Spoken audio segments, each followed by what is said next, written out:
అరుణాచలంలో సుబ్రహ్మణ్యుని అనుగ్రహం పొందిన భక్తుని గాథ. ఈసారి అరుణాచలం వెళ్ళినప్పుడు తప్పకుండా దర్శించండి. అరుణాచలం వెళ్ళిన వారు, వెళ్ళబోయేవారు తప్పక తెలుసుకోవాల్సిన కథ ఇది. అక్కడ ఆలయం లోపలికి వెళ్ళేటప్పుడు మొదట ఒక సుబ్రహ్మణ్య స్వామి వారి ఆలయం ఉంటుంది. చాలా మహత్యం, శక్తివంతమైనది కూడా. అక్కడే అరుణగిరినాథుడు అనే గొప్ప కవి, పండితుణ్ణి అనుగ్రహించాడు సుబ్రహ్మణ్యుడు. అరుణగిరినాథుడు అరుణగిరినాథుడు శ్రీనాథుని కాలంలో ప్రసిద్ధి చెందిన కవి పండితుడు.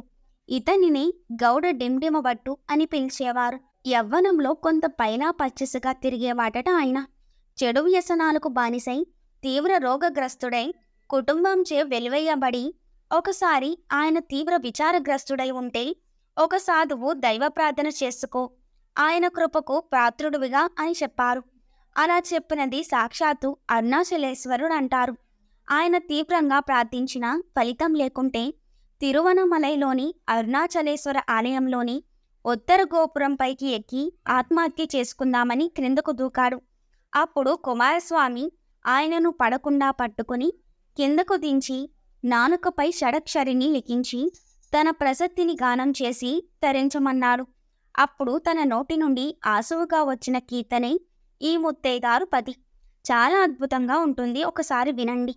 అది జరిగిన ఆ ప్రదేశం సుబ్రహ్మణ్యేశ్వర కోవెలగా అరుణాచలేశ్వరాలయంలో ఉంది. ఇప్పటికీ అరుణాచలం వెళ్ళినప్పుడు లోపలికి వెళ్తుండగా ఎడమ పక్కన సుబ్రహ్మణ్యేశ్వర స్వామివారి ఆలయం దర్శించవచ్చును. ఇక అరుణగిరినాథుని భక్తి రచనకు అడ్డులేదు. వేల కొలది కీర్తనలు ప్రజల నాలుకపై నాట్యమాడాయి. ఈయన కీర్తిని హరించలేని సంబంధన్ అనే ప్రౌఢ దేవాలయ మంత్రి సభలో అరుణగిరినాథుని సవాలు చేశారు. తాను అమ్మను సభలో దర్శించ చేయగలని అరుణగిరినాథుడు కుమారస్వామిని సభలో దర్శింపచేయాలని అరుణగిరినాథుడు అంగీకరించాడు.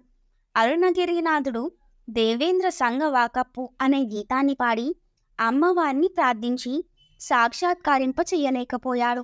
మరలా ఆతల సదానారద అనే గీతాన్ని కుమారస్వామిని ఉద్దేశించి పాడాడు. స్వామీరా, నెమలి వాహనంపై నృత్యం చేస్తూరా, దేవీ దేవతల నాట్యం చేస్తూ వెన్నింటారా అని పాడారు.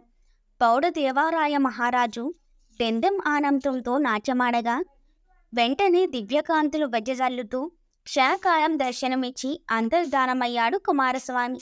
మరోసారి పౌడ దేవరాయలు స్వర్గం నుండి పారిజాతం తెమ్మంటాడు.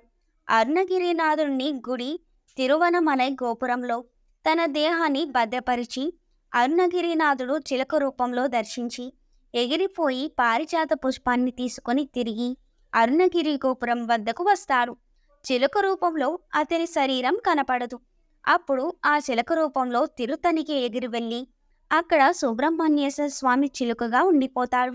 ఇటువంటి ఎన్నో మహత్యాలతో కూడిన స్థల పురాణాలు గల గొప్ప గొప్ప క్షేత్రాలు గల దేశం మనది.